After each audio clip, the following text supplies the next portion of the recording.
Throughout the course of African history, many leaders have faced perilous ends, signaling the tumultuous nature of politics in certain periods and regions. Patrice Lumumba fought for the freedom of his country, and he was killed for that.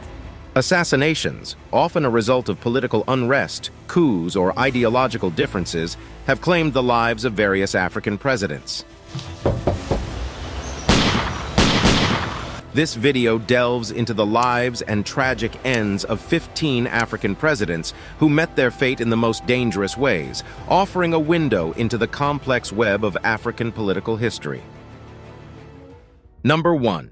Patrice Lumumba, Democratic Republic of the Congo. Patrice Emery Lumumba, born on July 2, 1925 in Onalua, Belgian Congo, rose to prominence as a nationalist leader dedicated to securing independence for his homeland. As a fervent advocate for Pan-Africanism and Congolese nationalism, Lumumba envisioned a united Congo free from colonial shackles, where its vast natural resources would benefit its people rather than foreign powers. In June 1960, Lumumba's vision bore fruit as the Democratic Republic of the Congo achieved its independence from Belgium. He was appointed the country's first prime minister and immediately faced a series of formidable challenges. The young nation's abrupt transition from colonial rule meant that it lacked an experienced administrative apparatus. Moreover, regional secessionist movements, particularly the one led by Moise Tshombe in the mineral-rich province of Katanga, further exacerbated the fragile political situation. Lumumba's leadership style, marked by his assertiveness and refusal to be subordinate to Western interests, inevitably ruffled feathers. The Cold War landscape of the era also meant that superpowers like the United States and the Soviet Union were keenly interested in the direction the newly independent Congo would take. Lumumba's perceived leanings towards the Soviet bloc heightened Western anxieties. By September 1960, with the Congo in political turmoil and Lumumba's government facing opposition from multiple fronts, President Joseph Kasavubu dismissed him. However, Lumumba contested the dismissal, resulting in a power struggle. This culminated in his arrest in December by forces loyal to Joseph Mobutu, who had staged a coup with the backing of Western governments and corporate interests. Lumumba's end came tragically on January 17, 1961. He was executed by a firing squad in Katanga, a death orchestrated by Belgian officers and secessionist leaders, with tacit approval from the United States Central Intelligence Agency. The murder of Lumumba, a leader with vast potential and vision for a united and prosperous Congo, remains one of Africa's most poignant political assassinations. His legacy continues to inspire movements for justice, sovereignty, and dignity across the continent and beyond. Number 2. Sylvanus Olympio, Togo. Sylvanus Olympio, born on September 6, 1902 in Lome, which was then part of the German colony of Togoland, stands as a monumental figure in Togo's journey to independence. An educated man with a vision for a prosperous and autonomous Togo, Olympio pursued his studies in London and then worked for a while in the United States. On returning to Togo, he was determined to free his homeland from the yoke of colonial rule. Olympio's leadership skills quickly propelled him to the forefront of Togo's independence movement. With his dynamic approach and articulate oratory, he successfully rallied masses in support of ending the French colonial rule. His efforts bore fruit when Togo gained independence in 1960, and he became the nation's first president. However, the dawn of independence brought its set of challenges. As president, Olympio faced the Herculean task of unifying a country fragmented by colonial legacies and building a robust economy from the ground up. His approach to nation-building, which leaned towards centralized control, led to the marginalization of certain segments of the Togolese military, especially those who had served in the French colonial army. By early 1963, rumblings of discontent had grown louder. Economic struggles, coupled with dissent from marginalized military factions, created an environment ripe for upheaval. And on January 13, 1963, these tensions reached their tragic climax. In the early hours, as a military coup unfolded, Olympio tried to seek refuge in the United States Embassy but was denied entry. He was subsequently captured and assassinated outside the embassy, becoming the first African head of state to be overthrown in a coup. The assassination of Sylvanus Olympio was a momentous event in African politics. It set a precedent for military interventions in African states, a trend that would unfortunately recur across the continent in the years to come. Today, Olympio is remembered not just for his tragic end, but for his unwavering dedication to Togo's independence and his vision of a prosperous and unified nation. Number 3. Ngarta Tombal Baye, Chad.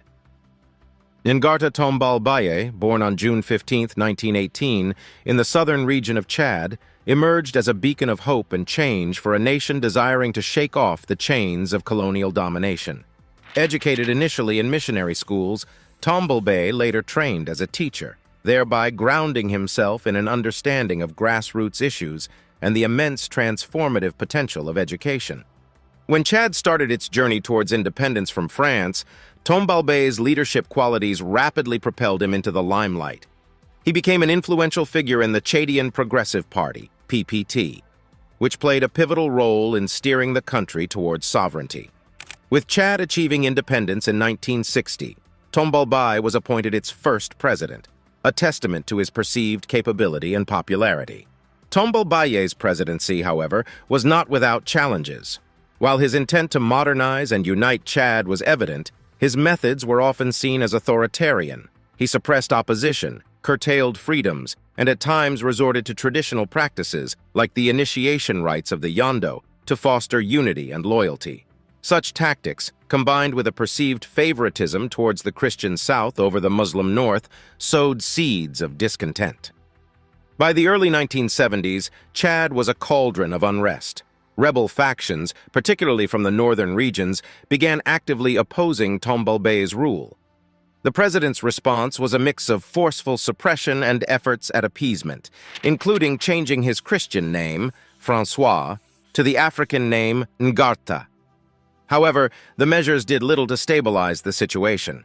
On April 13, 1975, the mounting tensions culminated in a coup orchestrated by the Chadian military. Tombal Baye was arrested and, in a swift and brutal turn of events, executed. His assassination marked the end of his 15-year rule, a period that witnessed Chad's transformation from a colony to an independent nation grappling with the challenges of unity and identity. Tombal Baye's legacy remains complex.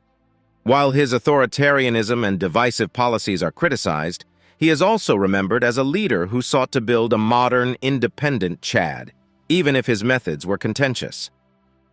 Number 4. Marion Ngouabi, Republic of the Congo. Marion Ngouabi, born on December 31, 1938, in Owondo, Republic of the Congo, stands out as one of Africa's youngest and most charismatic leaders. His early years in the military set the tone for his future leadership, exposing him to discipline, strategy, and the intricacies of power dynamics. An ardent Marxist, Ngouabi passionately believed in socialist principles as the path to true liberation and progress for post-colonial African nations. Ascending to power amidst a backdrop of political instability and multiple coups, Ngouabi took the reins of the Republic of the Congo in 1969. Under his leadership, the nation was renamed the People's Republic of the Congo, reflecting his socialist leanings. He established a single-party state under the Congolese Labor Party, PCT, and introduced socialist reforms aimed at nationalizing key sectors of the economy and decentralizing power. Ngouabi's rule, however, was fraught with challenges. The very forces that brought him to power, particularly the military, proved to be a double-edged sword. While he sought to diminish tribalism and promote national unity, his efforts often met with resistance.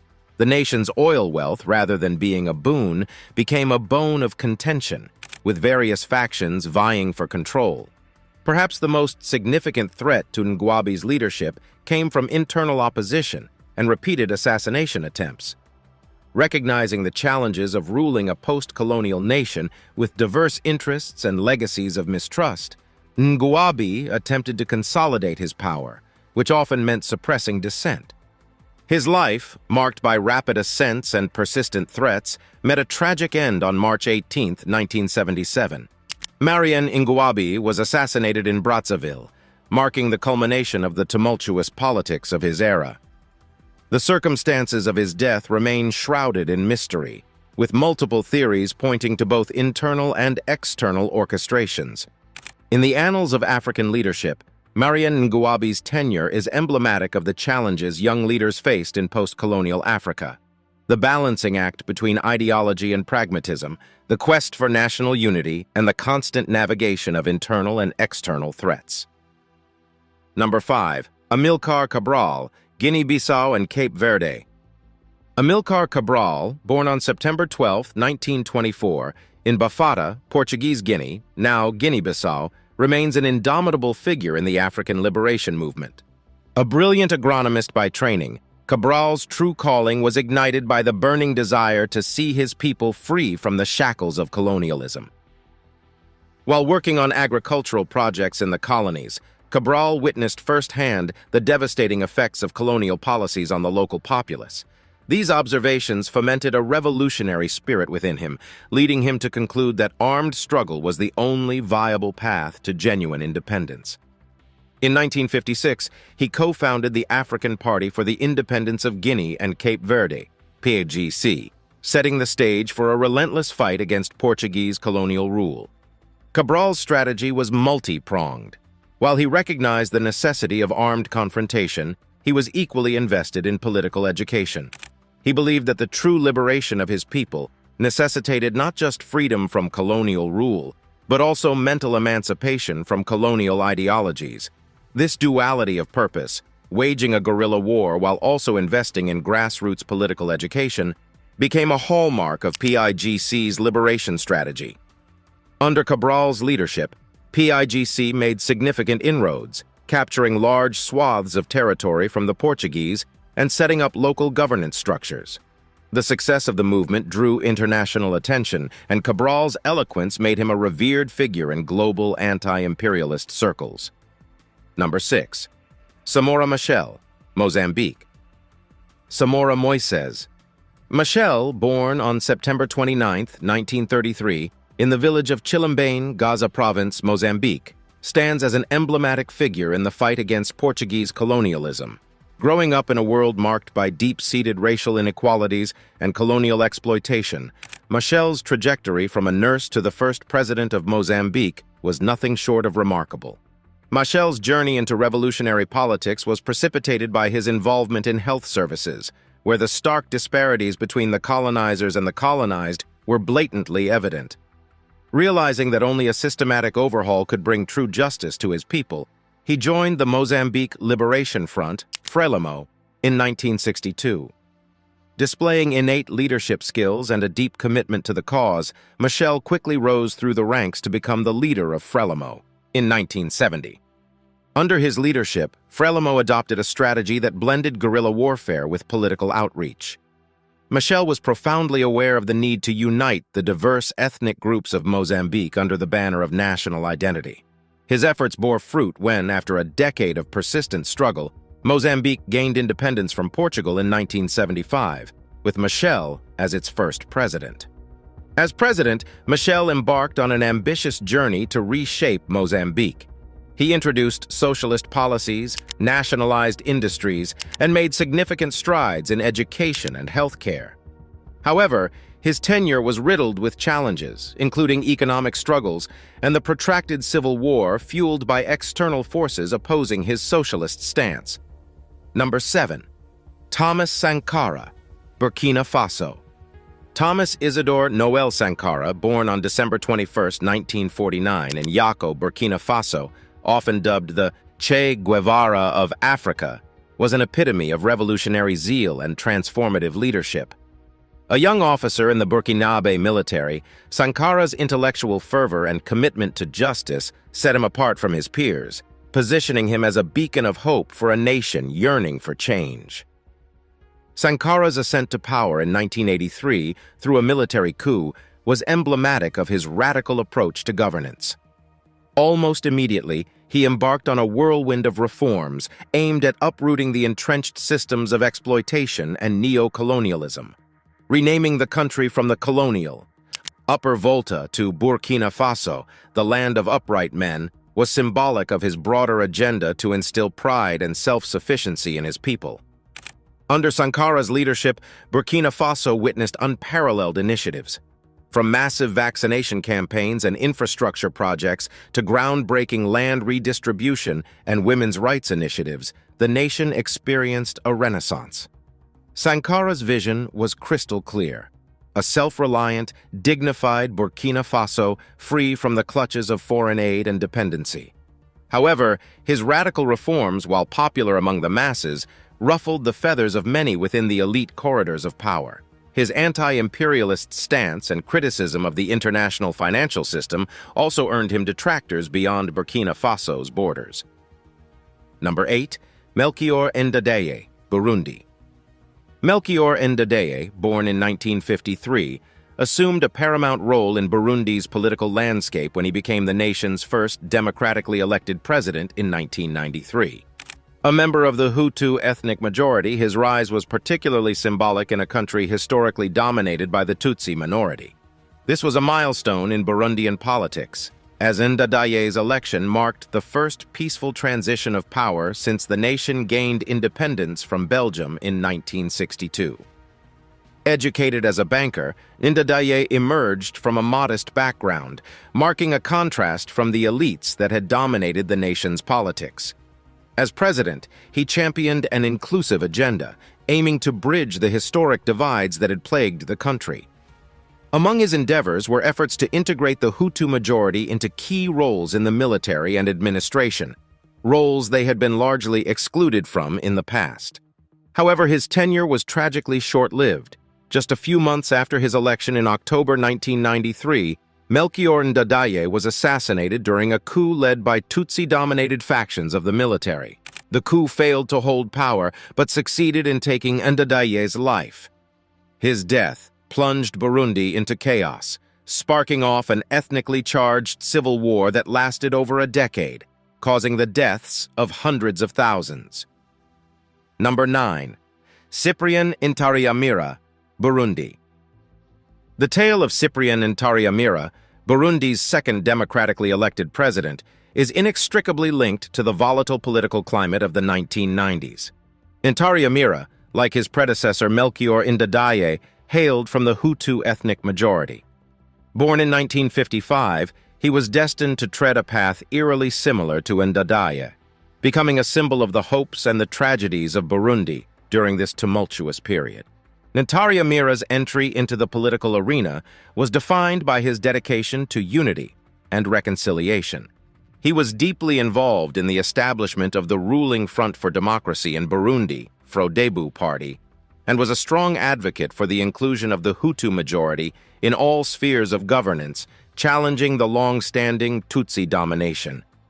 In 1993, when Ndadaye was tragically assassinated, Burundi was already spiraling into chaos and ethnic strife. It was against this backdrop that Ntaryamira was selected as his successor in February 1994. However, fate had a tragic twist in store. Barely 2 months into his presidency, on April 6, 1994, Ntaryamira, along with Rwandan President Juvenal Habyarimana, was killed when their aircraft was shot down near Kigali, the capital of Rwanda.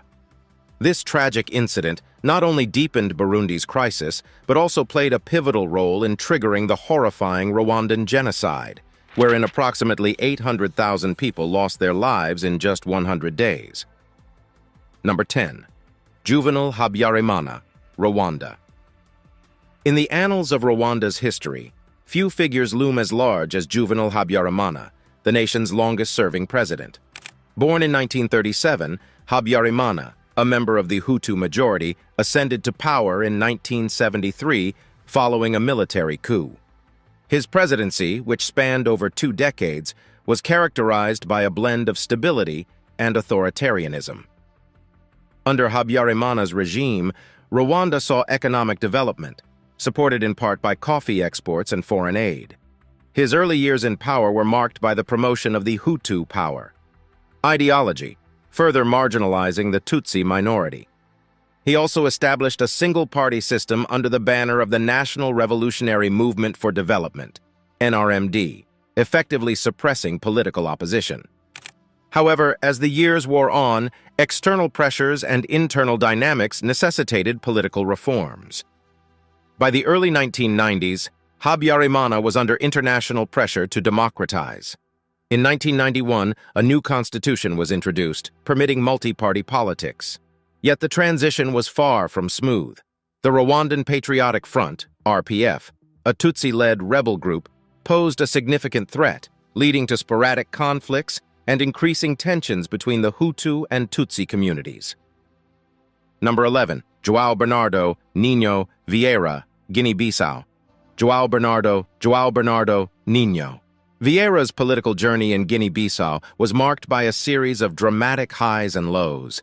Born in 1939, Vieira emerged as a prominent figure during Guinea-Bissau's War of Independence against Portuguese colonial rule. A key military strategist and a trusted lieutenant of the liberation movement's leader, Amilcar Cabral, Vieira's prowess on the battlefield was well acknowledged. His combat experience and leadership skills set the stage for his later political career. Following the tragic assassination of Cabral in 1973 and the eventual independence in 1974, Guinea-Bissau's path was fraught with challenges. In 1980, Vieira, capitalizing on the prevailing discontent against then-President Luis Cabral's governance, led a bloodless military coup and ascended to the presidency. His leadership spanned nearly 2 decades, making him one of Africa's longest-serving leaders. Vieira's rule, while initially marked by efforts to rebuild a war-torn nation, soon became characterized by allegations of human rights abuses, political repression, and economic mismanagement. The nation's dependence on cashew nut exports, coupled with fluctuating global prices, made its economy vulnerable. Vieira's inability to diversify the economy and allegations of corruption further deepened the nation's challenges. The late 1990s were particularly tumultuous for Guinea-Bissau and Vieira. A civil war broke out in 1998, pitting government forces against a military junta. This conflict culminated in Vieira's ousting in 1999. Exiled to Portugal, it seemed his political journey had come to an end. Number 12. Laurent Désiré Kabila, Democratic Republic of the Congo. Laurent Désiré. Kabila's chapter in the vast tapestry of the Democratic Republic of the Congo's DRC history is one of revolution, leadership, and stark contradictions. Born in 1939, Kabila emerged from humble beginnings to become a central figure in the evolving political landscape of the DRC, then known as Zaire. In his early years, Kabila was deeply influenced by Marxist ideologies and Pan-Africanist sentiments. This ideological leaning drove him to join rebellions against the colonial Belgian rule and later against the autocratic regime of Mobutu Sese Seko. For decades, he remained a peripheral figure, leading rebel factions in the remote provinces of the vast nation. However, the tides of fortune shifted dramatically in his favor in the mid-1990s. With the backing of Rwanda and Uganda, Kabila launched a rebellion in 1996 against Mobutu, a leader whose 3-decade rule had plunged the DRC into economic ruin and political decay. In a swift and decisive campaign, Kabila's forces marched through the country, and by May 1997, Mobutu's reign came to an end. Kabila took the reins of a nation in dire need of direction and healing. Yet the euphoria of the revolution soon gave way to the complexities of governance.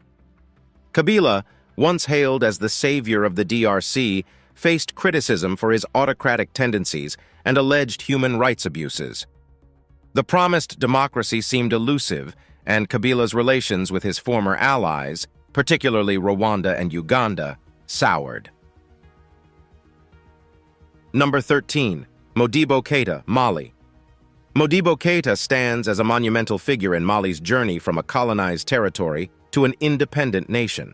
Born in 1915, Keïta's early years were shaped against the backdrop of French colonialism in West Africa. However, as he matured, so too did his vision for a sovereign, united Mali. Educated as a teacher, Keïta's political awakening began as he involved himself in various anti-colonial movements. As a founding member of the Sudanese Union African Democratic Rally, USRDA, he championed the cause of independence, and sought to unify diverse ethnic and cultural groups under a single Malian identity.